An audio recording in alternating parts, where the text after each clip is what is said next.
Alright, so isang magandang abot po sa ating lahat. Good afternoon, everyone! Ayan, muli magbati ko sa lahat ng ating mga bisita na nandito po sa araw na ito. And of course, we would like to invite each and every one of our guests. Tara na po, pwede na po tayo maupo sa mga bakating upuan para syempre, mabubuhayan natin ang ating programa po sa araw na ito. And of course, before we officially start our program for this afternoon, hihingi lang ako ng kaunting pabor sa ating mga kagalang-galang na mga bisita natin this afternoon. Alright? Gusto ko lamang po sanang malaman kung gaano ba kataas pa ang energy ng mga bisita natin for this afternoon. Alright? So, paano gagawin natin?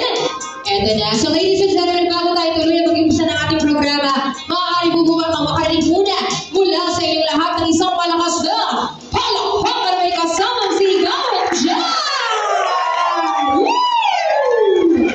Alright, that's more like it. Ganyan dapat kataas ang energy natin at the same time. Ganyan din dapat tayo masaya because of course, today is a celebration and that's why we are all gathered here to celebrate one very special and amazing occasion for our newlyweds sa araw na ito. And by the way, once again, good afternoon everyone and welcome aboard here at the Casa Joveta Events Place located here in Santa Maria, Bulacan.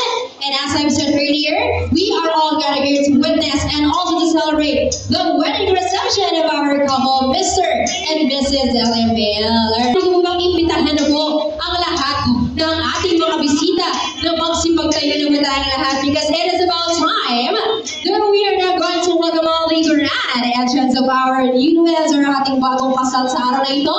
Please stand everybody and face the entrance over there and I'm pretty sure nakikita nyo na sila sa harap. Okay? Once again, small favor lang po to all of our guests that once I call them on stage and as they walk here down the aisle, please give them your warmest round of applause. Ladies and gentlemen, without any further ado, let us all witness the grand entrance of our one and only newlyweds, our couple of this day, or should I say, ang ating bagong kasal sa araw na ito.